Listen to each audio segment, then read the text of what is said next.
Bonjour à tous, merci d'être présents aujourd'hui pour entendre parler donc, des mondes océans. C'est l'été, il fait chaud, donc on va parler de boules de glace. Et ces boules de glace en particulier, je ne sais pas si le son passe bien. Donc ces boules de glace en particulier, vous les avez peut-être reconnues. On va s'attarder particulièrement sur ces trois-là, qui sont à l'échelle. Donc Titan, satellite de Saturne, qui va nous intéresser pour différentes raisons, son atmosphère, son intérieur, etc. Et puis des missions qui vont partir pour Titan et qui sont assez passionnantes. Europe, qui est un satellite de Jupiter et qui va également nous intéresser en tant que boule de glace ou monde océan. Et enfin, Encelade, un autre satellite de Saturne qui, bien que beaucoup plus petite, va avoir beaucoup d'intérêt et qui a un intérêt vraiment croissant dans la communauté en ce moment. Donc boule de glace, pourquoi ? Parce qu'en surface de ces trois corps, par exemple, d'autres existent dans le système solaire, principalement dans le système solaire externe, des satellites de Jupiter et de Saturne. On en a de nombreux exemples qui vont avoir ces structures. On a une croûte de glace qui va se retrouver en surface, qui va avoir plusieurs kilomètres d'épaisseur. On est loin du Soleil. Le Soleil, à ce niveau-là, ça va être un petit point dans le ciel. Donc, ça ne réchauffe pas suffisamment pour faire fondre la surface. On n'est pas dans une zone du système solaire qui va permettre d'avoir de l'eau liquide en surface. Et également, on les appelle monde-océan. Donc, pourquoi monde-océan ? Parce que sous cette croûte de glace, il va y avoir des océans qui peuvent être globaux, qui englobent vraiment tout le corps. Donc je vais dire planète de temps en temps pour parler de satellite. Ne soyez pas choqués, c'est un peu un abus de langage qu'on utilise. Finalement, c'est un petit peu le même intérêt. C'est des corps célestes. Donc par abus de langage, on va dire planète de temps en temps. Et donc à l'intérieur de ces corps, on va retrouver des océans qui peuvent être majoritairement composés d'eau salée, d'eau mélangée à de l'ammoniac, etc. Donc boule de glace, satellite glacé, monde océan, tous ces corps d'intérêt qui vont nous intéresser. Et aujourd'hui, on ne va pas en parler sur leur formation, leur structure, leur géologie. D'ailleurs, si vous avez assisté à la conférence hier à la même heure de Sébastien Charnoz, vous connaissez tout sur la formation des satellites du système solaire externe. Et on va en parler dans le contexte de l'exobiologie, de la recherche de vie extraterrestre, de traces de vie extraterrestre, ou en tout cas de comprendre la chimie qui va se passer à l'extérieur, à l'intérieur de ces satellites de glace. L'exobiologie, c'est une discipline qui va chercher à comprendre la formation, vraiment les origines, la formation, la distribution de la matière organique et des processus qui sont associés à l'origine de la vie, au développement de la vie. Et donc, comment on va rechercher la vie extraterrestre sur des corps ? Alors déjà, on va s'intéresser uniquement au système solaire. On ne va pas aller plus loin parce que pour rechercher, je vais beaucoup parler de missions spatiales. Vous allez voir des missions passées, des missions présentes, des missions futures, des missions en projet également. C'est des choses qui se préparent sur le long terme. Et donc, pour envoyer des missions, faire de l'analyse qu'on appelle in situ, aller sur ces corps pour faire les analyses, on ne peut pas aller sur les exoplanètes, on ne peut pas aller loin. Donc, on se contente du système solaire. Il y a déjà beaucoup à faire dans le système solaire. Et pour rechercher, donc on va avoir différentes thématiques d'études. La première, c'est d'aller rechercher le contexte général du lieu. On ne va pas rechercher la vie directement. On va aller d'abord rechercher le contexte. Est-ce que la géologie va se prêter à la préservation des traces d'une vie passée ? Si la géologie efface tout en quelques millions d'années, c'est peut-être pas la peine d'aller rechercher des traces d'une vie passée, parce que de toute façon, même s'il y en avait eu, on n'en aurait pas. Est-ce que le contexte est favorable à une étude in situ ? Est-ce qu'on peut aller atterrir sur ce corps pour faire des études chimiques ? Est-ce que la chimie est favorable à tel ou tel instrument ? Donc pour aller conceptualiser et fabriquer des instruments qui soient pertinents pour tel ou tel corps. Ensuite, on va aller chercher à comprendre l'habitabilité. L'habitabilité, qu'elle peut être globale ou locale, de là où on va rechercher ces traces de vie. Est-ce que les conditions étaient réunies dans le passé ou dans le présent, mais en tout cas en même temps, pour que la vie puisse apparaître et la vie puisse se pérenniser. Donc ces conditions d'habitabilité, quelles sont-elles ? On va parler d'eau liquide, ou en tout cas d'un solvant, mais l'eau c'est quand même un solvant qui est prépondérant dans le système solaire, donc plutôt de l'eau, à l'état liquide. Des conditions géophysiques qui soient relativement contraintes, relativement comment dire, qui soit pas trop salin, pas trop chaud, pas trop froid, avec un pH plutôt neutre, des conditions de pression qui ne soient pas trop extrêmes, etc. Ensuite, ce qu'il nous faut également pour parler d'habitabilité, c'est une source d'énergie. Une source d'énergie, elle peut être solaire, elle peut être géochimique, elle peut être thermique. Il nous faut de l'énergie pour faire des liaisons chimiques. Et enfin, la matière organique simple et complexe. Pourquoi je l'ai mis en gras? Parce que c'est ce à quoi moi je m'intéresse plus particulièrement, d'aller rechercher cette matière organique. Matière organique simple, ça va être les briques du vivant. Sans briques du vivant, la vie ne pourrait pas se développer. Il faut des molécules chimiques simples pour faire des liaisons de plus en plus complexes, pour fabriquer de la complexité chimique et ainsi aboutir à une forme de biologie. Et matière organique complexe, donc là on est plus vers de la biologie. On parle vraiment d'une évolution entre la chimie et la biologie. Il y a une évolution dans la complexité de la matière organique. Et donc c'est tout ce panel de matières organiques qu'on va aller rechercher pour essayer de comprendre s'il y a eu ou s'il y a de la vie quelque part sur un corps. Et enfin, il faut que tous ces environnements qui soient présents en même temps, au même moment, au même endroit, soient suffisamment stables dans le temps. Si on parle de quelques dizaines d'années ou milliers d'années, ça ne suffit pas à créer des liaisons chimiques qui vont permettre d'aboutir à une forme de vie. Il nous faut au moins quelques centaines de millions d'années de stabilité de ces conditions pour parler d'habitabilité. Et enfin, si on détermine que le contexte et l'habitabilité étaient présents et sont favorables, on va pouvoir aller chercher des biosignatures directement, des traces de vie. Donc biosignatures sont des signatures de vie au niveau moléculaire. Est-ce qu'il y a eu de la vie à cet endroit ou est-ce qu'il y a de la vie à cet endroit? Et il faut bien voir que tout ça, ce sont des étapes, et il ne faut pas sauter les étapes. On ne peut pas aller rechercher de la vie directement si on ne connaît pas le contexte et si on ne connaît pas l'habitabilité. On est sûr de se planter. Et on a des exemples de ça, et notamment des exemples martiens, avec les sondes Viking qui ont atterri sur Mars, les premiers atterrisseurs sur Mars en 1976. Les sondes Viking, on était persuadés qu'il y avait de la vie sur Mars à ce moment-là. On s'est dit, bon, on va aller le prouver, on va envoyer des sondes, donc des sondes américaines, qui vont avoir des instruments de recherche de vie. Et donc il y avait un instrument, par exemple, c'était un instrument où vraiment dédié à la recherche de vie, à la recherche même de métabolisme, où on mettait des nutriments qui étaient marqués, ces nutriments au carbone 14, et on regardait s'il y avait une réaction, qu'une forme de vie utiliserait ces nutriments par forme de respiration et produirait du CO2 avec le carbone 14 du CO2 marqué. Donc on pourrait déterminer que ce carbone, il provient des nutriments, qu'il a été transformé par une forme de vie.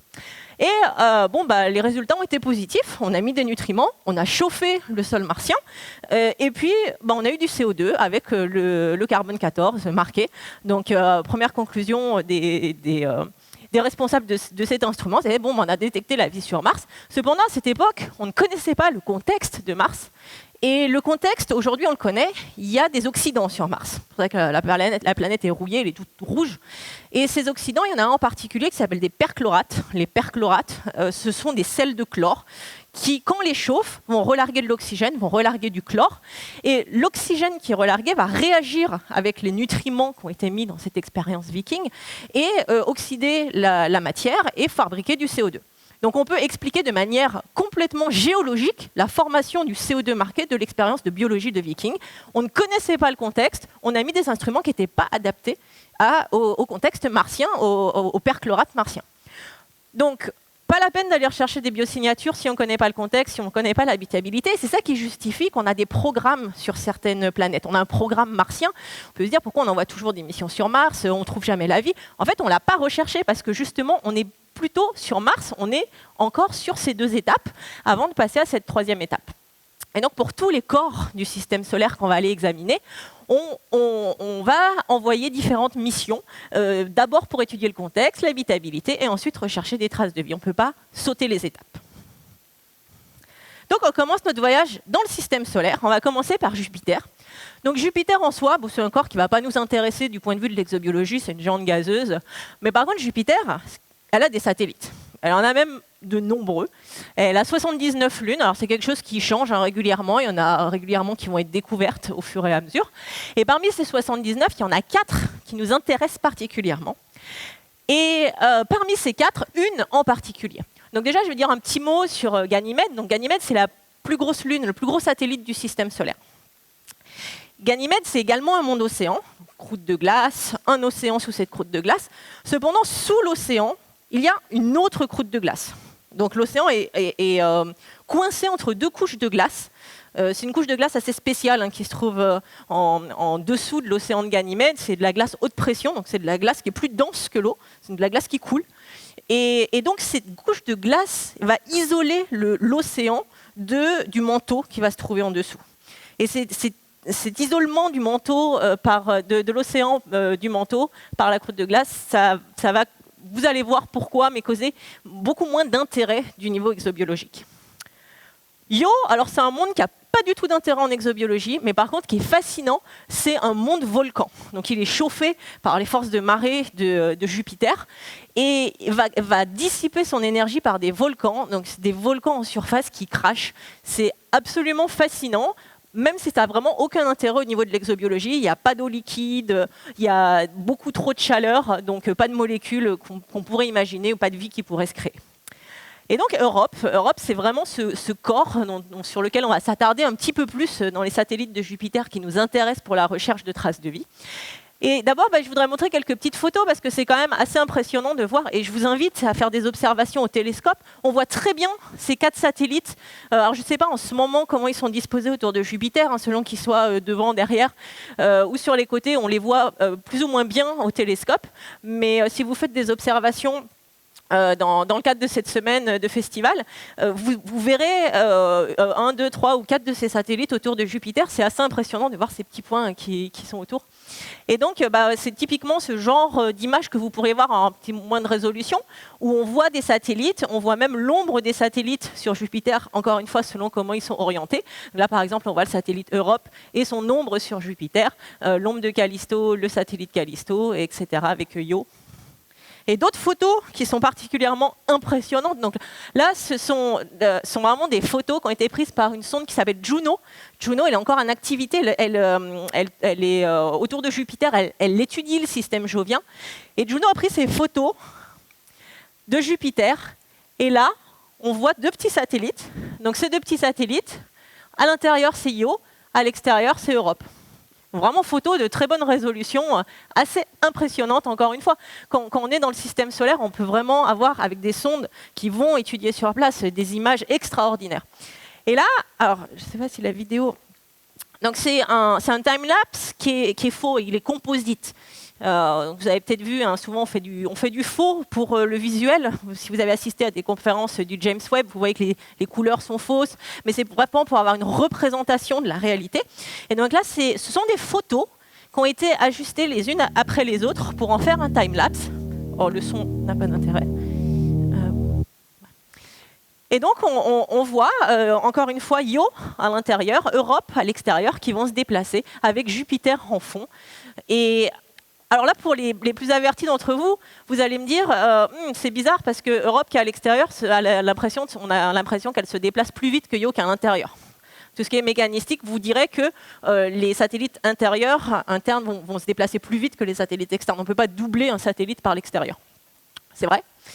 Ce qu'a dit le scientifique qui a fait cette image composite, ce time-lapse composite, c'est qu'en fait, il considère qu'il est sur un vaisseau qui va se déplacer en même temps, dans le sens opposé de la direction des satellites. Et donc, c'est pour ça qu'on a une impression de déplacement plus rapide du satellite extérieur par rapport au satellite intérieur. Mais encore une fois, tout ça, ce sont des vraies photos. Et donc, attardons-nous un petit peu plus sur Europe. C'est ce fameux satellite glacé composé d'une couche de glace qui ferait jusqu'à 10 km d'épaisseur. Donc vous verrez que j'emploie pas mal de conditionnels quand on va parler des caractéristiques et des spécificités des satellites et des différents corps du système solaire externe, parce qu'on a beaucoup d'incertitudes encore. Il y a des missions qui ont été envoyées, donc on a des certitudes, mais on a encore beaucoup de questionnements. C'est pour ça qu'on a besoin vraiment d'envoyer d'autres satellites, d'autres sondes pour faire des analyses sur d'autres caractéristiques du corps. Donc, croûte de glace qui ferait une dizaine de kilomètres d'épaisseur. En dessous, un océan global d'eau liquide qui ferait jusqu'à 100 km d'épaisseur. Et en dessous, et donc contrairement à Ganymède où je vous parlais d'une croûte de glace qui séparait le manteau de l'océan, sur Europe, on n'a pas cette séparation et donc on a un contact direct entre l'océan et le manteau qui a un intérêt particulier. Vous allez voir pourquoi juste après. Et donc, si on compare Europe et la Terre, donc là, les deux corps sont à l'échelle. Si on compare Europe et la Terre et qu'on prend tout l'océan d'Europe, qu'on le rassemble en une boule, qu'on prend tous les lots des océans terrestres et qu'on le met en une boule, on voit que sur Europe, en absolu, on a à peu près 2 fois plus d'eau liquide que sur Terre. Donc il mérite vraiment son nom de monde océan. Et donc pourquoi cet océan est liquide alors qu'on est quand même si loin dans le système solaire? Donc ça, on tourne autour de Jupiter. Jupiter, c'est un corps qui est extrêmement gros. Et l'orbite d'Europe n'est pas complètement circulaire. L'orbite d'Europe, elle est elliptique autour de Jupiter, qui fait que Europe va se contracter, se dilater. Et cette contraction-dilatation va créer de la chaleur dans le manteau. Cette chaleur va s'échapper vers l'extérieur et va réchauffer l'eau qui va maintenir cet océan à l'état liquide. Donc c'est vraiment la masse de Jupiter qui va faire que l'eau reste liquide à l'intérieur d'Europe. Et donc, je vous parlais de cette interaction de cet intérêt de l'interaction entre l'océan et la croûte qui se trouve en dessous. Pourquoi cet intérêt? Parce qu'on suppose qu'il y aurait des sources hydrothermales, ce qu'on appelle aussi des fumeurs noirs, qui relargueraient de l'énergie et des nutriments depuis le manteau jusque dans l'océan. Ces sources hydrothermales, c'est quelque chose qui existe sur Terre. Donc là, on voit une source hydrothermale terrestre prise en photo. Ce sont des choses qui existent sur Terre, non seulement, mais on pense que la vie serait apparue au niveau de ces sources hydrothermales dans les océans terrestres primitifs. Pourquoi? Parce qu'on a des nutriments qui sont relargués, on a de la chaleur qui est apportée par la source, et la chaleur va permettre de créer des molécules, de créer des liaisons, mais ne va pas pouvoir les détruire parce qu'on va stabiliser ces molécules directement dans l'eau froide qui se trouve à côté. Donc on va former, stabiliser, complexifier et éventuellement aboutir à une complexité qui pourrait être une forme de vie. Et donc c'est pour ça qu'on a beaucoup d'intérêt pour ces sources hydrothermales. Et donc pour différentes raisons, on pense qu'il y en aurait sur Europe. Donc là, c'est une autre représentation des sources hydrothermales qui pourraient être tellement grandes qu'elles feraient la totalité de la hauteur de l'océan, qui pourrait être d'une centaine de kilomètres. Et donc on pourrait imaginer, si les conditions sont un petit peu comme sur Terre au niveau de ces sources hydrothermales, on pourrait imaginer un océan très riche en molécules organiques. Et c'est ça qu'on voudrait aller étudier, comprendre la complexité de la chimie de l'océan d'Europe et éventuellement des formes de vie qui pourraient être des formes d'une vie passée, mais également de la vie présente qui pourrait être présente à l'intérieur de cet océan d'Europe. Donc on voudrait aller le goûter. Et là, vous allez me dire... Ok, mais tu nous as dit qu'il y avait une croûte de glace de 10 km au-dessus de l'océan. Donc comment aller goûter cet océan? On sait que technologiquement parlant, ce n'est pas possible d'aller creuser 10 km. Déjà sur Terre, c'est très compliqué de creuser à des distances aussi profondes. Donc sur Europe, dans le système solaire externe, comment aller creuser? Bon, on ne va pas aller creuser. Heureusement, Europe est très coopérative. Et Europe répand son océan à l'extérieur. Donc là, on a des photos, des analyses qui ont été faites par le télescope spatial Hubble. À l'intérieur du cercle que vous voyez, c'est Europe. Et le blanc que vous voyez, plus c'est blanc, et plus il y en a, plus ça veut dire que c'est de la vapeur d'eau. Donc ça veut dire qu'on a de la détection de vapeur d'eau qui s'échappe d'Europe, particulièrement là sur cette image, et qui va monter jusqu'à 200 km de hauteur. Et on est sûr que c'est de la vapeur d'eau. Donc l'idée, c'est, ok, on a des geysers qui vont monter jusqu'à 200 km. Là, c'est une vue d'artiste, une représentation de qu'est-ce qu'on pourrait voir à la surface d'Europe, avec Jupiter en arrière-plan. On a des geysers qui pourraient s'étendre dans l'atmosphère. Il y a eu 2 événements qui ont été observés par Hubble qui montraient ces geysers d'eau qui se répandaient à l'extérieur de l'Europe. Et donc il suffit, entre guillemets, d'aller analyser ces geysers pour analyser l'océan. Pas besoin de creuser. La surface d'Europe, de ce fait, elle est particulièrement active. Donc on a des geysers. Ici, par exemple, il y a une fracture, on voit des taches noires, et ces taches noires pourraient être le résultat de geysers qui se sont échappés, qui sont redéposés, avec différents éléments qui vont changer la couleur de la surface. Donc ça, ce sont des photos également qui ont été prises par la sonde Galileo. Galileo, c'est une sonde qui n'est plus en activité, qui a étudié tout le système jovien, et notamment qui a étudié Europe avec des résolutions relativement grande, qui va permettre d'avoir une vue à la fois globale et localisée de la surface d'Europe. Ici, par exemple, on voit des failles de compression où on imagine très bien, c'est un petit peu comme des icebergs qui vont se rentrer dedans, qui vont créer des structures un petit peu plus en hauteur. Même chose qu'on peut voir ici. La surface d'Europe est extrêmement jeune, à l'échelle géologique encore une fois. Mais elle est extrêmement jeune, elle aurait 10 à 60 millions d'années. Et ça, on le sait par le nombre de cratères. Plus il y a de cratères sur un corps, plus il est vieux. Et donc en tout cas, plus la surface est vieille. Un corps qui a 5 cratères à sa surface, ça veut dire que la surface est reprocessée en permanence, elle est remodelée, et c'est le cas d'Europe. Donc on remodèle la surface, il y a énormément d'échanges. Il y a également énormément d'échanges entre l'extérieur et l'intérieur. Donc l'extérieur d'Europe, là on peut voir sur les couleurs, autant ici que là, on a des sels qui vont créer ces couleurs rougeâtres. Et ces sels vont pouvoir se répandre à l'intérieur de l'océan. Donc l'océan serait salé avec des types de sels. On sait qu'il y a du type sel de table, du NaCl, qui a été détecté à la surface. Il y a d'autres types de sels également qui vont se trouver. Et donc on a ces échanges entre l'eau de l'océan qui se répand à l'extérieur, les sels de surface qui vont rentrer à l'intérieur, et ces échanges intérieurs-extérieurs vont faire qu'on a encore plus d'échanges minéraux, molécules, eau liquide, qui va nous permettre de créer toutes les conditions d'habitabilité. Et donc, la première partie du travail que j'aime bien, je l'appelle la tête dans les étoiles, c'est vraiment les missions spatiales. En l'occurrence, celle-ci n'est pas du tout à but exobiologique et je ne participe pas, donc un mauvais exemple. Mais c'est quand même un exemple qui est intéressant parce que c'est une mission européenne par l'Agence spatiale européenne, l'ESA. Cette mission s'appelle JUICE, elle sera lancée en 2023 pour arriver autour de Jupiter en 2031. Alors, le but, c'est surtout d'aller étudier le système de Jupiter et Ganymède, le satellite Ganymède, donc pas pour des buts exobiologiques. Cependant, il va quand même faire 2 survols d'Europe. Alors, pourquoi 2 ? Parce que Europe est très, très radiatif, donc il est très, très délétère pour les systèmes électriques des instruments qu'on va envoyer. Donc seulement 2 survols pour éviter justement d'avoir trop de radiation dans l'instrument, dans JUICE. Plusieurs survols de Callisto, et après il va se mettre en orbite autour de Ganymède, et au final il va étudier le satellite Ganymède. Il y aura 10 instruments à bord. Étant donné que c'est une mission européenne, elle sera lancée par une Ariane. Normalement, ça sera le dernier lancement de l'Ariane 5 qui lancera JUICE avant les débuts d'Ariane 6. Et donc, étude du système jovien, de ses interactions, mais pas d'étude d'exobiologie. C'est quand même une mission qui est très intéressante.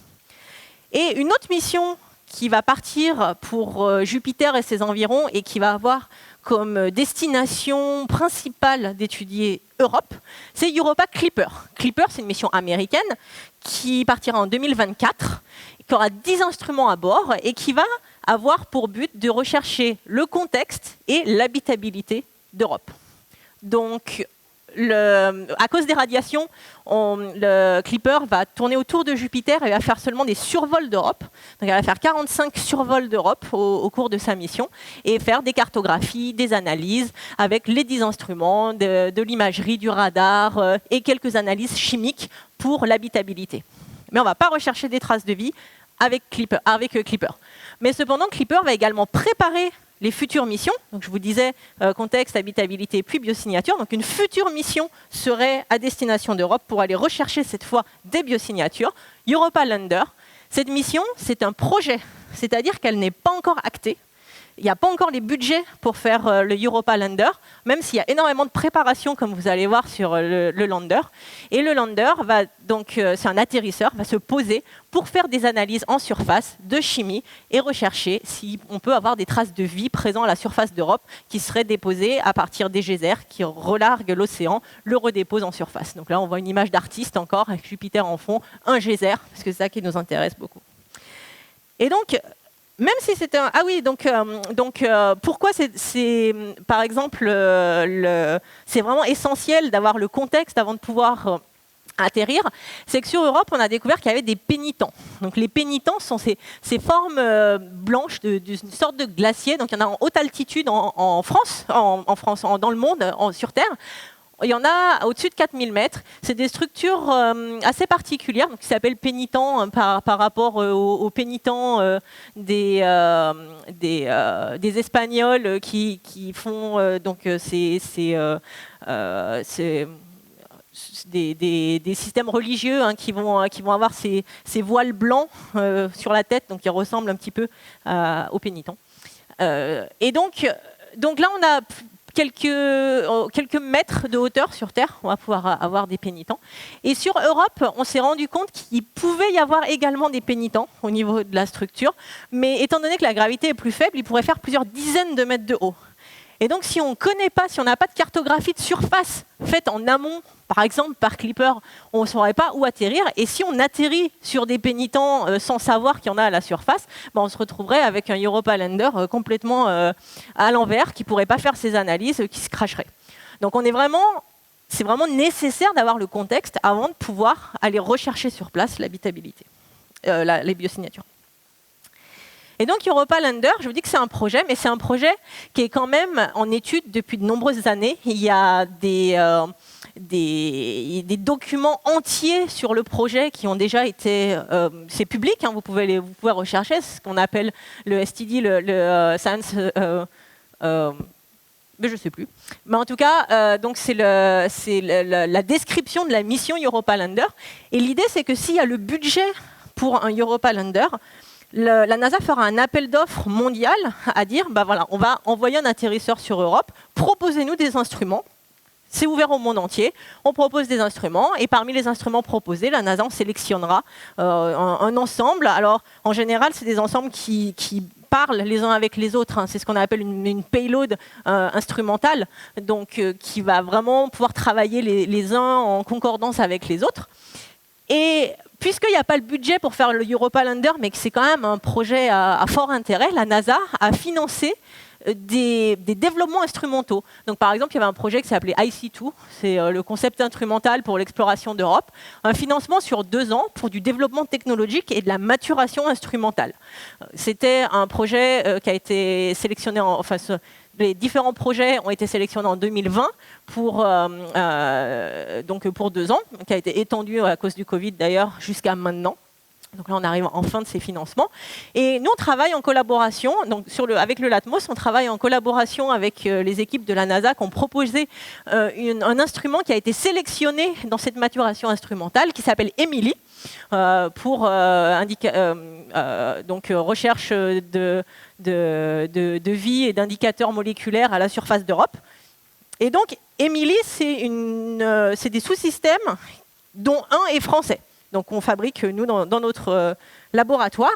Et pour vous dire que c'est pas vraiment... C'est concret, c'est pas quelque chose c'est quelque chose de vraiment fondamental et de concret. Je vais vous montrer des photos de où en est EMILI, et notamment le sous-système. Je vous parle un tout petit peu de chromatographie. C'est un peu le seul gros mot que je vais vous utiliser pendant cette conférence, la chromatographie, parce que c'est notre spécialité, notre expertise en France. Et on fabrique des chromatographes qu'on va miniaturiser, et on travaille en collaboration avec des équipes américaines pour les coupler avec d'autres instruments et puis les envoyer dans l'espace pour faire nos analyses chimiques et nos analyses de biosignatures. Donc c'est pour ça que je vous parlerai un petit peu de chromatographie, c'est quand même notre cœur de métier et mon cœur de métier. Et donc là, c'est une photo, un petit peu brouillon, mais c'est un système qu'on a construit, donc c'est notre prototype, c'est le sous-instrument chromatographe qui sera couplé à l'instrument EMILI qui est proposé dans le cadre de Europa Lander et qui sera proposé dans le cadre de Europa Lander le jour où il y aura un financement pour cette mission. Et donc on voit les différentes parties, donc je ne vais pas rentrer dans les détails, mais les différentes parties qu'on a construites, donc ces fameuses colonnes chromatographiques, pour ceux qui connaissent un petit peu la chimie, et tout le système électronique, tout ça, on a fait des tests en France dans notre laboratoire sur le système sorti de son contexte, donc le système tel qu'il est ici. On a obtenu, donc ça vous allez en voir plusieurs, donc je vais vous expliquer un tout petit peu ce que c'est. Donc c'est ce qu'on appelle un chromatogramme, donc c'est une analyse chimique de composés. On va injecter différents composés tous ensemble en début d'analyse, et l'axe que vous voyez sur les X, l'axe horizontal, c'est le temps, donc en minutes. Et l'axe vertical, c'est l'intensité, donc plus ou moins. Et donc, ce que vous voyez, c'est différents pics sur ce chromatogramme, et chaque pic, ça correspond à une molécule. Donc là, vous avez l'identification de certaines de ces molécules.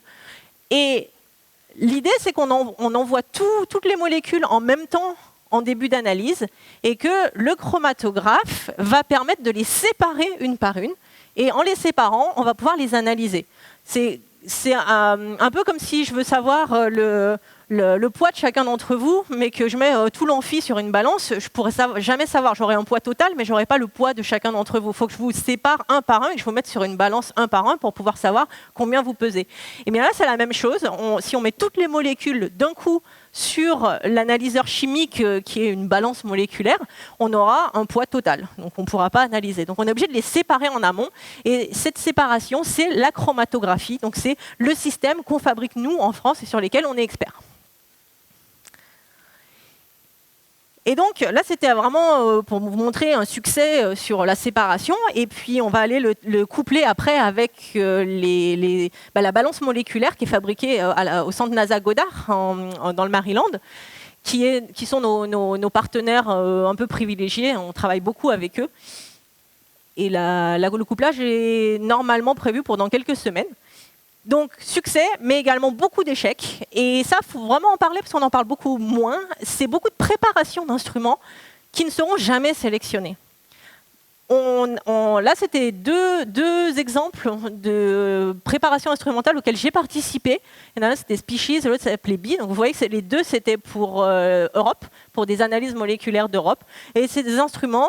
On a travaillé dessus pendant des années, on a fabriqué certaines parties, on les a proposées dans des appels d'offres et jamais ils n'ont été sélectionnés. Après, ce n'est pas perdu, parce qu'on réutilise les technologies, on répond à d'autres appels d'offres, etc. Donc ce n'est pas perdu, mais c'est quand même difficile de temps en temps d'avoir plus d'échecs que de succès. Et donc, par opposition à la tête dans les étoiles de la construction des missions spatiales et l'exploitation de ces missions, on fait aussi beaucoup, pour la préparation de ces missions, des études sur Terre, dans des sites qu'on appelle analogues. Ce sont des sites sur Terre qui vont ressembler pour certaines parties à des corps du système solaire. Donc là, on est sur Europe. On veut chercher sur Terre des sites qui vont ressembler à l'environnement océanique d'Europe. Seulement, l'océan d'Europe, il n'existe que sur Europe. On ne veut pas le trouver sur Terre. Donc on va juste prendre des caractéristiques séparées. Par exemple, les sources hydrothermales, on en trouve sur Terre, dans les fonds océaniques. Donc on va pouvoir aller collecter des échantillons dans les fonds océaniques, faire des analyses. Il y a également sur Terre, en Antarctique, des lacs subglaciaires qui sont isolés de la surface depuis des millions d'années. Le lac Vostok, qui est un peu connu, et qui va se retrouver sous plusieurs kilomètres de glace, isolé de la surface depuis de nombreuses années. Donc on ne sait pas trop comment la biologie a évolué depuis ce temps à l'intérieur de ce lac.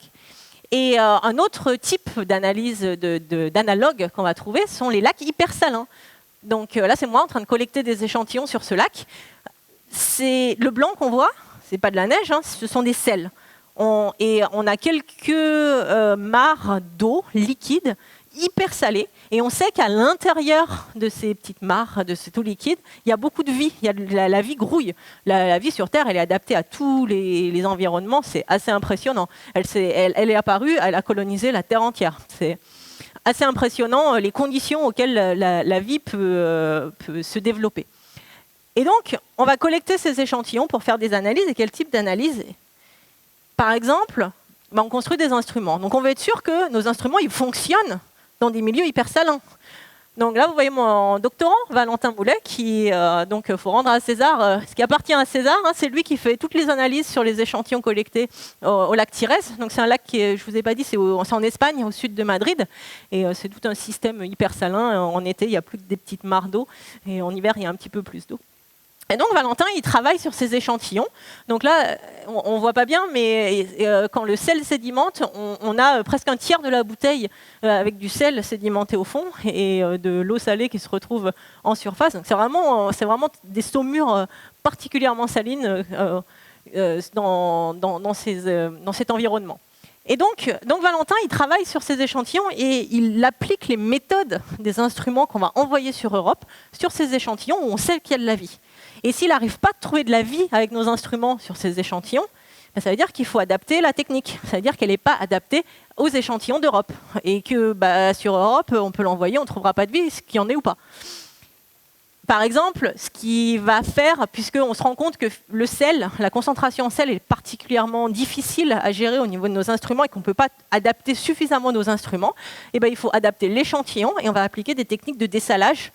Et ces techniques de dessalage, c'est facile de les faire sur Terre, mais il faut les spatialiser. Donc, il faut les faire de manière automatique.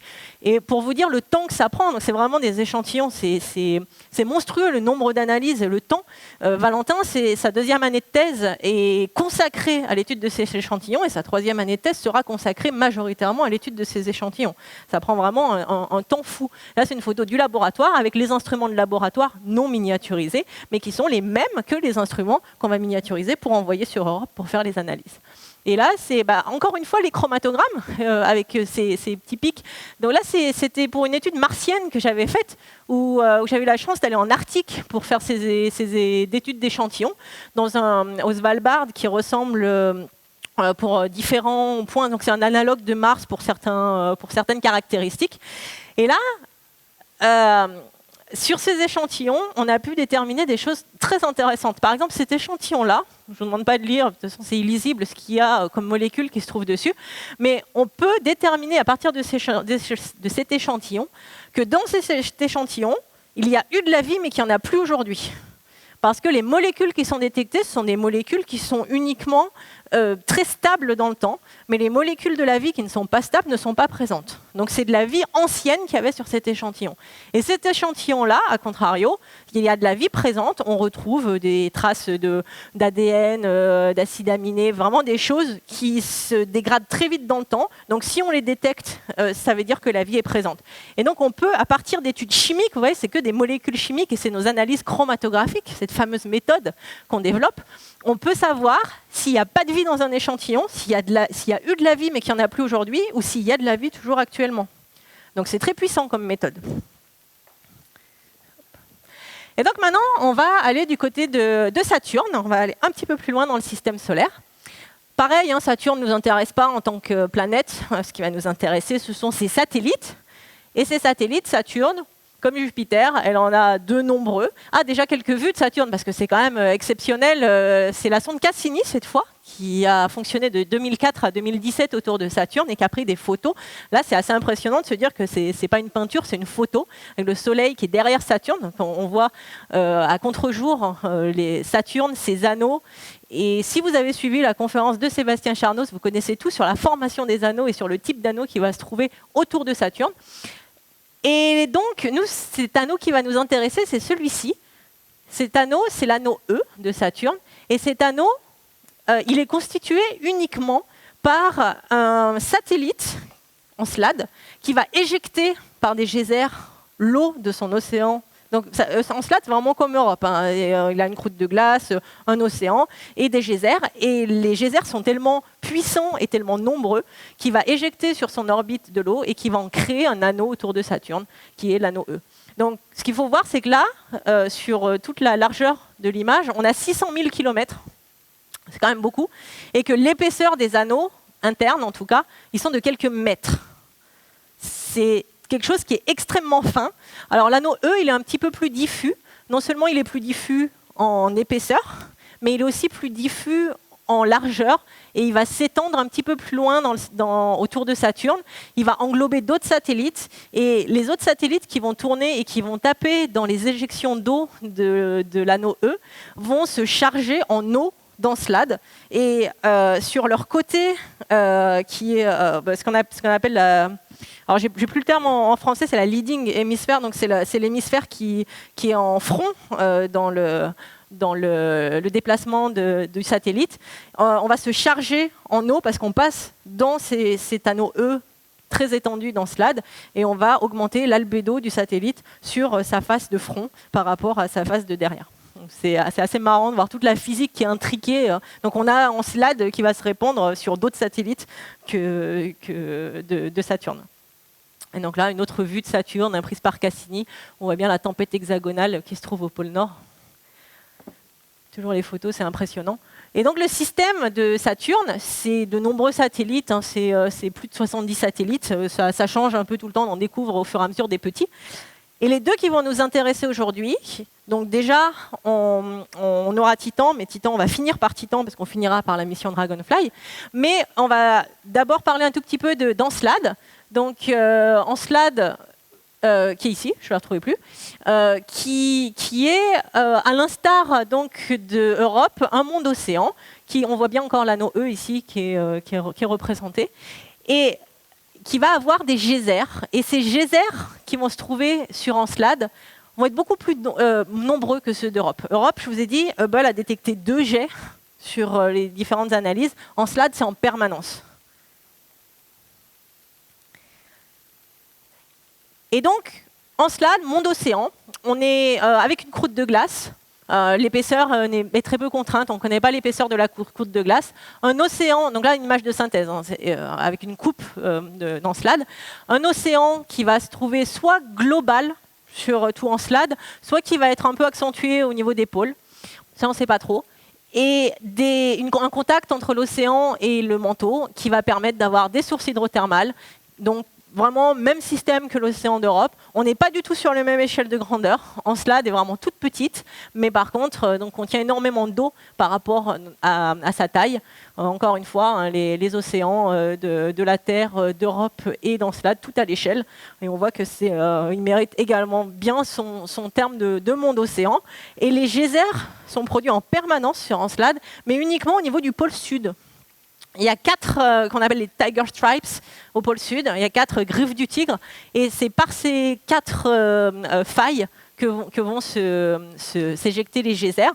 Donc éventuellement, si on veut atterrir quelque part sur Europe, par ici, sur Encelade, ça serait plus intéressant d'atterrir au niveau des pôles, au niveau de l'éjection des geysers.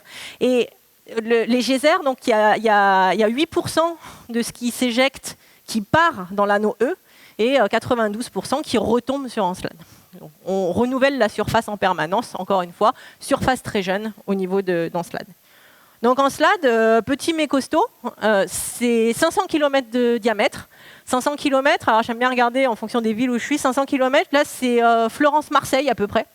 Donc là, l'image a probablement été faite par des Anglais, hein, ils ont comparé la taille d'Europe à l'Angleterre. Donc on voit bien que c'est un satellite qui est vraiment tout petit, 500 km de diamètre, et pourtant extrêmement intéressant, et un intérêt vraiment croissant dans la communauté exobiologique, grâce à cet océan d'eau liquide qui est potentiellement riche en éléments et en énergie grâce aux sources hydrothermales, contact au silicate. Ça on le sait parce que dans les geysers, il y a eu des analyses, et l'analyse de ces geysers montre qu'il y a des particules de silicate dans les geysers. Donc on sait que il y a un contact entre l'eau et les silicates, que les silicates du manteau remontent dans l'océan, passent dans les geysers. Après, le fait qu'il y ait des sources hydrothermales, ça a également été montré par la présence d'hydrogène à l'intérieur des geysers, donc une analyse chimique qui a été faite encore une fois par Cassini, qui a montré cet hydrogène, et l'hydrogène, on pense qu'elle est faite par une réaction qu'on appelle la serpentinisation, c'est en géologie. Et cette serpentinisation, c'est quelque chose qui est fait au niveau des sources hydrothermales. Il faut apporter de l'énergie, il faut apporter de la chaleur, et donc on répand après cet hydrogène dans l'océan qui part dans l'atmosphère. Donc la présence combinée de silicates, d'eau et d'hydrogène à l'intérieur des geysers montre que l'océan est composé d'eau liquide, qu'il est salé, et que l'océan est en contact avec la couche de silicate du manteau, et qu'il y a des sources hydrothermales. Donc vraiment plein de choses à partir juste de l'analyse des geysers, mais on n'a pas fait d'analyse de biosignature. Donc c'est ça qui va nous intéresser. On a vraiment un gros potentiel exobiologique pour Encelade. Donc, gros potentiel, c'est-à-dire la NASA est intéressée, on va proposer des missions. Quel type de mission? Donc ça, je trouve que c'est intéressant parce que c'est des choses que vous ne trouverez pas sur Internet. C'est des choses qui sont publiques, mais assez gardées dans la communauté, parce qu'il y a des compétitions entre ces différentes missions qui vont être proposées. Donc je vais vous parler de ELSA. ELSA, c'est une mission qui a déjà été proposée. Donc il y a déjà pas mal de choses qui ont été faites sur cette mission, dans un appel d'offres qui s'appelle New Frontier. New Frontier, c'est des appels d'offres de la NASA. Et c'est une des façons de proposer des instruments sur des missions spatiales. C'est des appels d'offres à moyen budget NASA. Moyen budget NASA, c'est 850 millions de dollars, où tous les 5 ans, la NASA va dire on met 850 millions de dollars, proposez-nous des missions entières. Donc cette fois, pas des instruments à bord d'une mission, mais proposez-nous une mission entière. On vous donne des corps d'intérêt et vous nous proposez des missions sur ces corps d'intérêt. Donc là, en l'occurrence, Encelade faisait partie des corps d'intérêt de l'appel d'offres de 2017 des New Frontier 4. On a proposé cette mission ELSA pour aller voler à travers les geysers d'Encelade et faire des analyses. Le mantra, c'est fly low and fly slow. On veut passer bas et on veut passer à basse vitesse. On va avoir des capteurs qui sont... Donc le matériau est étudié, l'angle du capteur est étudié. Tout ça dans des canons qui se trouvent dans les différents centres NASA pour voir comment les particules vont être préservées à l'intérieur de ces captations quand on est à des vitesses. On est quand même sur du 5 km/s, hein, c'est ça les basses vitesses. C'est énorme, 5 km/s. Et on veut essayer de descendre à 4 km/s, 2 km/s et voir comment les molécules sont préservées parce que si on tape trop fort, on va éclater nos molécules et on ne va plus pouvoir analyser ce qui se trouve à l'intérieur. Et donc, ELSA a été proposé dans l'appel d'offres, mais il n'a pas été sélectionné pour voler, il a été sélectionné pour développement techno. Donc la NASA a dit, bon, c'est une mission qui est intéressante, on ne vous la finance pas pour l'instant, mais on vous donne quelques millions quand même, vous le développez, et dans 5 ans, au prochain appel d'offres, vous le reproposez. Et donc c'est ce qu'on va faire, on le reproposera au prochain appel d'offres New Frontiers, qui sortira dans 1 an. Donc on prépare déjà les instruments pour l'appel d'offres dans 1 an, qui sera New Frontier 5, du coup. ELF, c'est un petit peu la même chose que ELSA, mais avec une équipe concurrente. Donc celle-là, j'y participe pas, donc bon, je connais beaucoup moins, et je ne vais pas en parler. Mais Eagle, par contre, Eagle, c'est un petit peu différent d'ELSA et d'ELF, dans le sens où Eagle, c'est un atterrisseur. Là, on va proposer une mission qui va se poser, donc au niveau des stripes qui éjectent les geysers d'Encelade. On va se poser et puis faire des analyses de biosignature directement à la surface d'Encelade avec Eagle. On le proposera donc au prochain New Frontier dans 1 an. On est en pleine préparation de cette mission. Et enfin, l'Orbilander, donc là, c'est pas dans les New Frontier, l'Orbilander. Je vais en parler sur la slide prochaine. Donc c'est un petit peu différent le concept de mission de cet Orbilander. J'en parle juste après. Mais ce que je voulais dire, c'est que parmi ces 4 instruments, il y en a quand même 3 où il y a une participation française qui est assez intense. Et donc on demande des financements au CNES, l'Agence spatiale française, pour qu'ils nous financent pour développer la proposition de l'instrument. Parmi ces instruments, il y en a au maximum 1 qui sera sélectionné, mais ça peut être 0. Parce qu'il y aura beaucoup d'autres propositions. En général, il y en a une quinzaine de propositions. Et donc il y en aura 3 qui seront à destination d'Encelade, peut-être plus dont on n'est pas au courant. Et il y en aura d'autres qui seront à destination d'autres corps du système solaire. Et donc l'Orbilander, c'est ce qu'on appelle un flagship. Flagship, c'est un plus gros budget que les New Frontier. Les flagships, c'est la NASA qui dit, bon, moi je mets un budget de 2,5 milliards de dollars et je veux envoyer une mission sur tel ou tel corps pour telle et telle raison. Et après, ils font un appel d'offres à instruments. Et donc, l'Orbilander, c'est quelque chose qui a été, alors pas sélectionné, c'est encore un projet, hein, mais qui a été développé dans le cadre de ce qu'on appelle le Decadal Survey. Le Decadal Survey, c'est que tous les 10 ans, on va avoir l'Académie américaine qui va déterminer les priorités des 10 prochaines années et qui va conseiller à la NASA d'avoir des corps d'intérêt, des missions d'intérêt. Et donc, le Decadal Survey pour 2023-2032, sur une période de 10 ans, vient d'être relâché assez récemment et a donné en priorité numéro 1 l'analyse d'Uranus, donc pas du tout de l'exobiologie. Et en priorité numéro 2, l'Orbilander. Donc Orbilander, c'est une combinaison entre un orbiteur et un lander, donc un atterrisseur, avec une partie qui va aller tourner autour d'Encelade et une partie qui va atterrir sur Encelade. Donc là, on combine un petit peu contexte, habitabilité, biosignature en une mission, mais en une mission double. C'est une mission qui aurait 13 instruments, qui ne sont pas encore complètement déterminés, bien sûr, avec une arrivée autour d'Encelade et une phase d'exploitation de 2050 à 2054. Donc là, les gens qui vont analyser ces données, parmi les scientifiques qui analyseront les données, il y en a beaucoup qui ne sont même pas encore nés. Et donc tous les enfants qui aujourd'hui sont intéressés par ces missions, vous pourrez travailler sur l'Orbilander. Il y a toutes des phases de préparation en amont, avant l'exploitation, bien entendu. Et donc sur l'Orbilander, encore une fois, sur cet instrument, on aurait une contribution qui pourrait être française avec la partie chromatographie par rapport à cet instrument-là, qu'on ne rentrera pas dans le détail de l'instrument. Et on va passer au dernier corps qui va nous intéresser dans le système solaire. Donc, Titan, pour l'exobiologie. Titan, c'est le plus gros satellite, c'est le deuxième plus gros satellite du système solaire. C'est plus gros que la planète Mercure, par exemple. Donc, c'est vraiment un gros satellite. Un jour sur Titan, ça s'appelle un T-Sol, un Titan-Sol, dure 16 jours sur Terre. Et une année sur Titan, donc Titan, Saturne fait le tour du Soleil, en 30 ans terrestres. La gravité sur Titan, c'est 1/7 de la gravité sur Terre. La pression à la surface, c'est 1,5 fois la pression terrestre, donc c'est 4 fois la densité de l'atmosphère.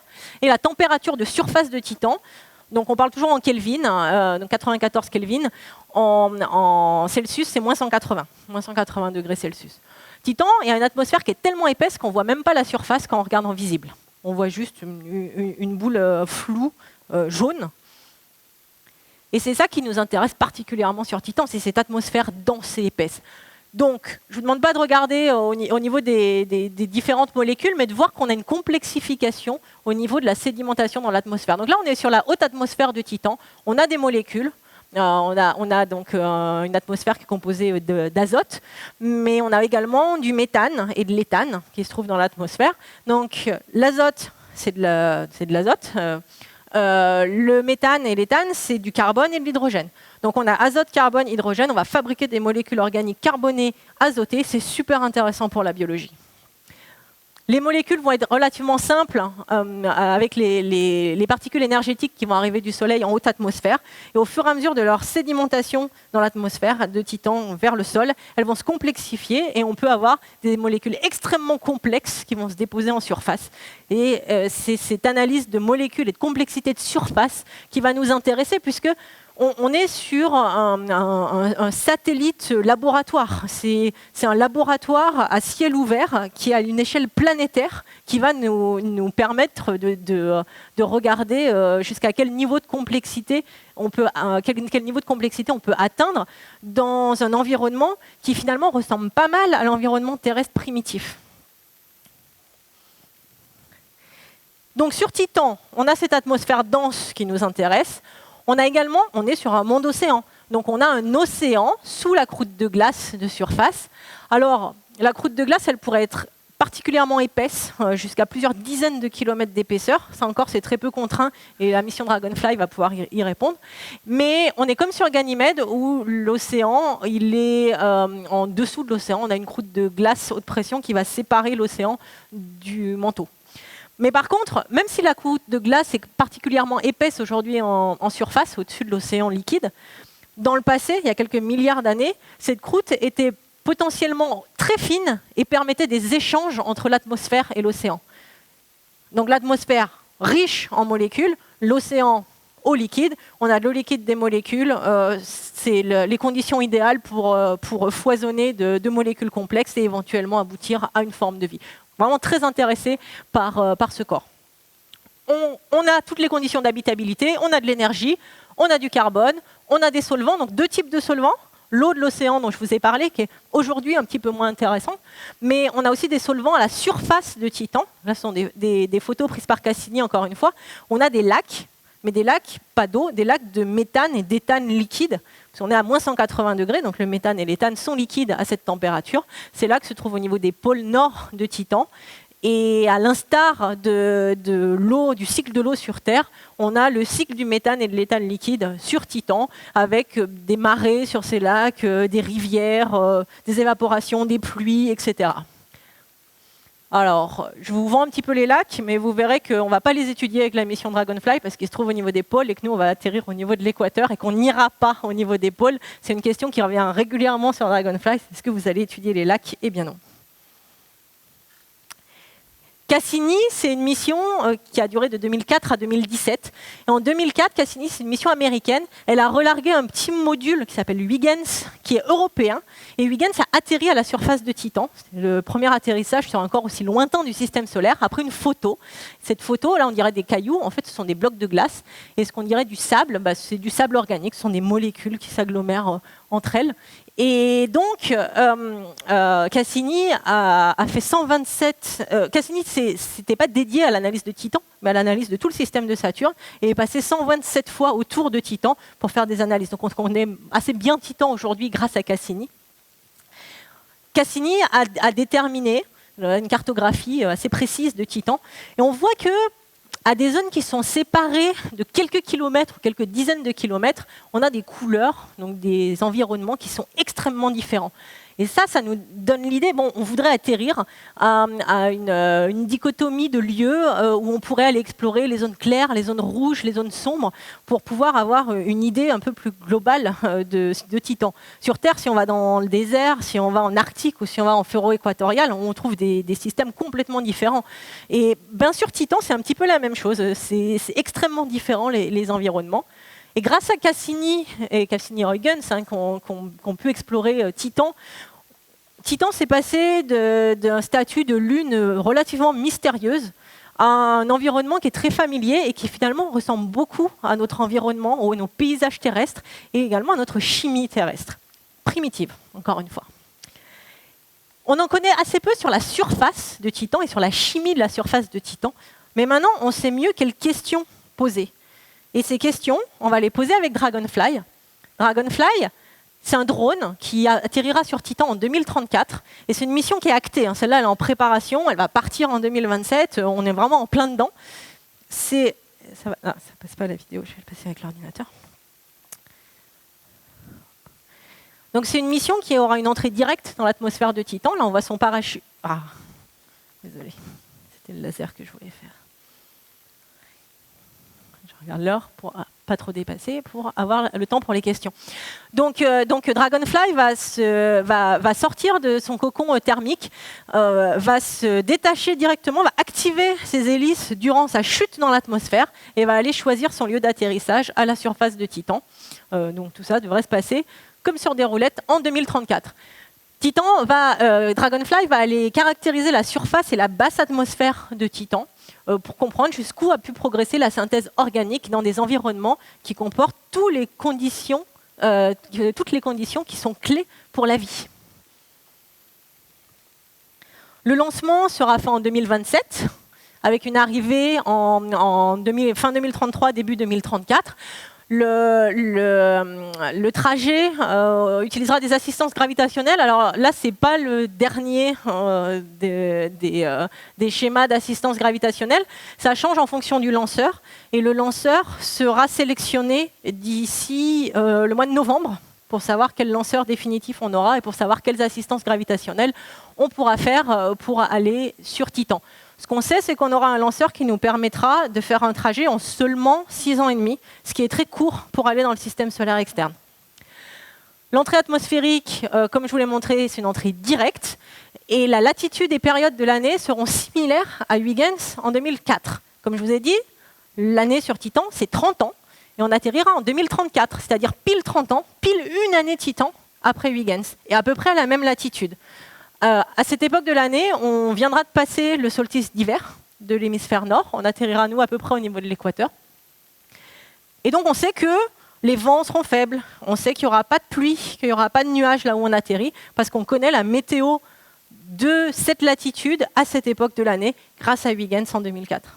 On utilise toujours les éléments précédents pour pouvoir prévoir la suite. L'atterrissage donc au niveau de l'équateur, donc en fond on voit Titan, l'équateur avec cette zone qui a agrandi ici, qui sera la zone d'atterrissage qui fera à peu près 150 km de longueur d'ellipse. Alors pourquoi c'est plus large en est-ouest qu'en nord-sud ? C'est que les vents à ce niveau de l'équateur, on sait qu'ils sont est-ouest, et pendant la descente en parachute, donc on peut plus dériver est-ouest qu'on ne dérivera nord-sud. Donc notre ellipse d'atterrissage approximative est donc plus élargie en est-ouest qu'en nord-sud. On atterrira au niveau de dunes équatoriales. On sait qu'il y a des dunes, il n'y a pas de lac, mais il y a des dunes.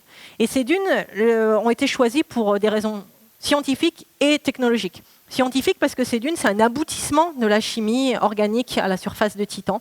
C'est le rassemblement de molécules, de sable organique qui vont se disposer en dunes. Et au niveau technologique, c'est également parce que entre ces dunes, on a ce qu'on appelle des interdunes qui peuvent faire plusieurs kilomètres de large et qui sont complètement plates et plusieurs dizaines de kilomètres de long, complètement plates. Et étant donné que le premier atterrissage sera automatisé, on ne veut pas des zones cratérisées ou des zones à risque. Bon, là, c'est une image de collègues qui se retrouvent sur des dunes en Namibie. Oh, le laser, il est ici. Qui se retrouvent en Namibie sur des dunes qui ressembleraient aux interdunes équatoriales de Titan. Et un point d'intérêt ici, c'est un cratère d'impact. Il y en a très peu sur Titan des cratères. Il y en a quelques dizaines. Et ce cratère d'impact, il fait 80 km de diamètre. Il s'appelle Selk. C'est un des cratères qui va nous intéresser le plus. Il sera à une distance atteignable, puisqu'avec Dragonfly, on pourra se déplacer de plusieurs dizaines de kilomètres, d'une dizaine de kilomètres à chaque vol, et on pourra faire plusieurs dizaines de vols, donc on pourra faire plusieurs centaines de kilomètres de déplacement au total pour aller explorer ces différents environnements qu'on voit d'orbite comme étant de couleurs différentes. Et notamment, donc, aller voir ce cratère Selk. Cratère d'impact, ce qui nous intéresse, c'est que ça apporte une énergie telle que ça fait fondre la glace. Et qui dit fondre la glace dit eau liquide, c'est-à-dire qu'on a de l'eau liquide en surface mélangée aux molécules, et eau liquide molécules, c'est ça qui va former des molécules plus complexes qui vont aboutir éventuellement à des formes de vie. Donc Dragonfly, c'est une mobilité aérienne, mais l'aérien va être utilisé uniquement pour se déplacer. On ne va pas faire beaucoup de science en vol, on va faire beaucoup de déplacements pour aller d'une zone à une autre, mais la science se fera au sol. Et pourquoi du déplacement aérien plutôt que du déplacement en roulant comme on fait sur Mars? C'est que Titan est propice au déplacement aérien et plus propice au déplacement aérien qu'au déplacement de roulage. La gravité est plus faible, donc déjà l'atmosphère est plus dense, elle est 4 fois plus dense que celle de la Terre, ce qui fait qu'on a besoin d'hélices plus petites pour avoir une même portance. Donc là on voit notre chef d'équipe, notre chef de toute la mission, elle s'appelle Elizabeth Turtle, Zibby Turtle, avec une hélice en taille réelle. Il y a 8 hélices qui seront, il y a 4 hélices chacune redondées qui vont se retrouver sur le drone. Donc on voit la redondance des hélices. Chacune aura cette taille. Donc c'est très faible. Quand vous voyez la taille des hélices d'Ingenuity sur Mars pour un petit corps qui fait 1 kg, l'hélice elle fait 1,50 m de diamètre parce qu'il y a très peu d'atmosphère sur Mars. Ici, on a des hélices qui sont assez petites pour un drone qui fait 600 kg. On n'est pas sur du DJI, on est vraiment sur un drone énorme avec 4 instruments scientifiques. C'est vraiment gros. Et donc on voit la taille là, de l'instrument, de la mission de Dragonfly avec échelle humaine, comme on aime bien. Hop. Ça c'est pour comparer, on aime bien se comparer à Mars souvent. Donc la taille des rovers martiens, ça se trouve sur Persévérance. Il y a cette petite évolution des différents rovers martiens, avec Persévérance le dernier. Et donc Dragonfly mis à l'échelle aurait à peu près la taille de Persévérance. Donc si vous avez vu la taille de Persévérance, on est sur la même grandeur d'échelle. Ça, je vais passer. Et donc, on a une énergie nucléaire avec Dragonfly. On fonctionne avec une pile nucléaire qui va recharger les batteries, qui va permettre de faire fonctionner les instruments. Et ce qui est intéressant, c'est que cette énergie nucléaire, elle est très peu efficace, c'est-à-dire qu'elle va faire peu d'électricité pour beaucoup de chaleur. Mais cette chaleur, on va l'utiliser, parce qu'il fait moins 180 degrés sur Titan. Moins 180 degrés, l'électronique, elle ne fonctionne pas. Donc il faut réchauffer l'intérieur de Dragonfly, et on va le réchauffer avec les pertes de chaleur du générateur nucléaire. La communication, elle est directe avec la Terre, il n'y a pas d'orbiteur relais, comme on a sur Mars. Et donc les mesures seront principalement faites au sol et très peu en vol, mais il y aura quand même quelques profils atmosphériques et quelques photos qui seront faites en vol. Et donc pour vous donner une idée de la chronologie, de comment ça s'est passé, pour vous montrer que c'est vraiment des choses très longues, ces sélections de missions et ces travaux sur les missions. Ça a commencé à peu près en 2015. Moi j'ai été impliquée dès le début sur la mission. J'étais encore en postdoc aux États-Unis. Et en 2015, on a commencé à travailler sur la mission pour une proposition en 2017, mi-2017 à peu près, dans le fameux New Frontiers, donc ces missions à moyen budget à 850 millions de dollars de la NASA. Donc New Frontiers, la sélection, il y a eu une présélection en décembre 2017. Il y a eu 12 missions proposées au New Frontiers. Parmi les 12, il y en a 2 qui ont été présélectionnées par la NASA, où la NASA a dit, bon, on vous donne 1 an pour répondre aux faiblesses qu'on vous dit. On vous donne de l'argent pour développer un petit peu et pour vous montrer que votre concept, il est super et il est mieux que l'autre. En décembre 2018, on a dû rendre le rapport de Dragonfly et l'autre compétiteur qui s'appelait César, c'était un retour d'échantillon cométaire, a rendu son rapport. Et 6 mois plus tard, donc en juin 2019, il y a eu la sélection finale de Dragonfly. C'était pendant une conférence d'exobiologie. C'était assez marrant. On a reçu un mail quelques dizaines de minutes avant l'annonce officielle en nous disant Dragonfly est sélectionné, mais Poker Face, vous êtes à une conférence, les gens savent que vous travaillez sur cette mission. Si vous sautez de joie en lisant le mail, ils sauront que Dragonfly est sélectionné. Et de l'autre côté, les gens de César ont reçu le mail, vous n'êtes pas sélectionné, c'est Dragonfly qui est sélectionné. Et après, on se croisait pendant quelques dizaines de minutes dans les couloirs, dans la conférence. On ne pouvait rien dire, on savait très bien ce que l'autre pensait. Il y avait des gens de César, des gens de Dragonfly.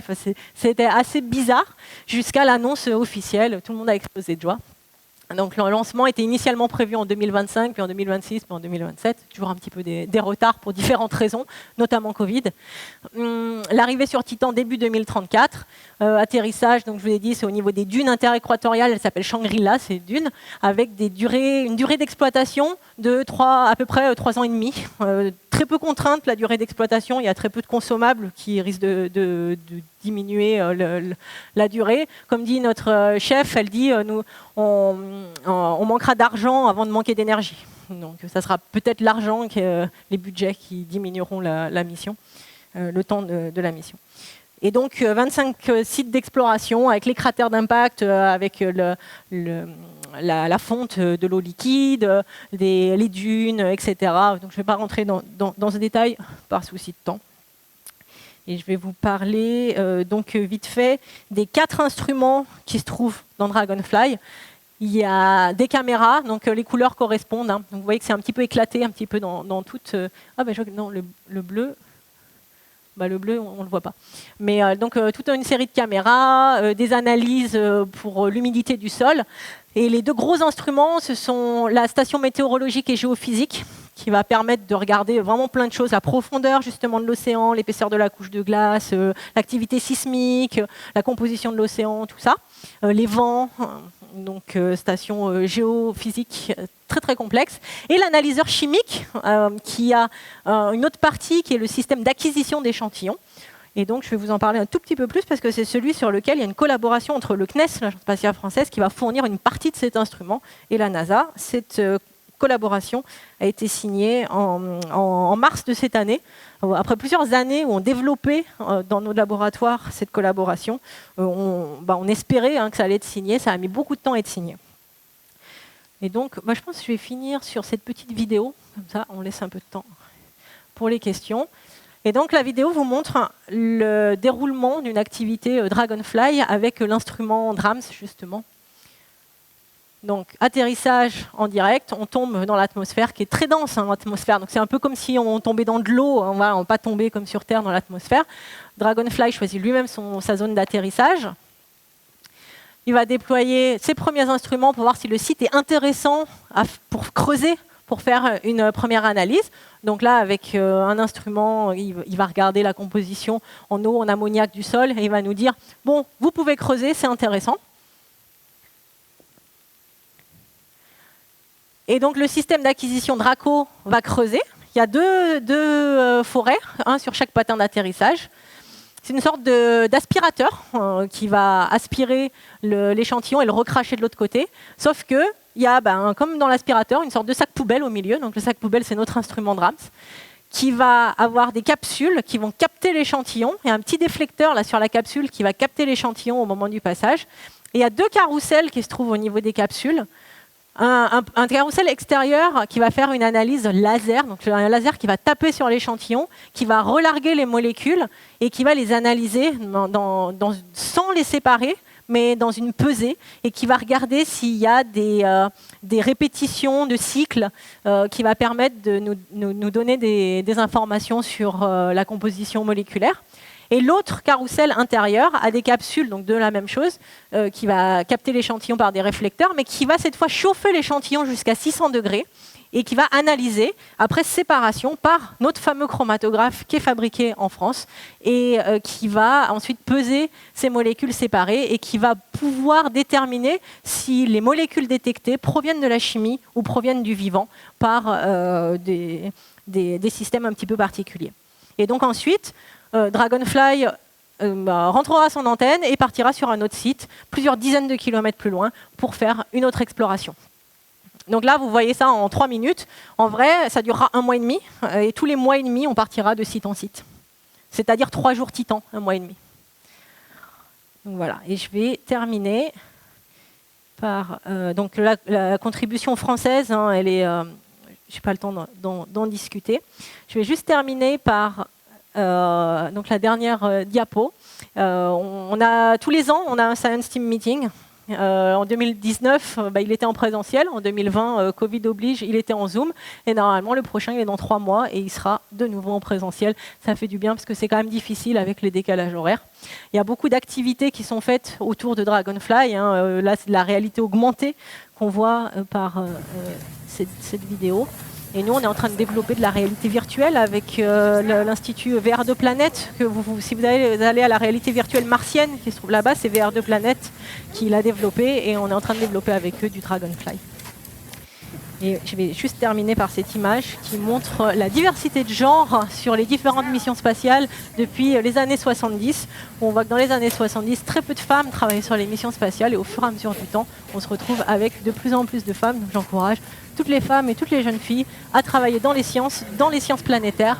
Et Dragonfly, c'est le gagnant avec la chef, Zibby Turtle, qui est une femme.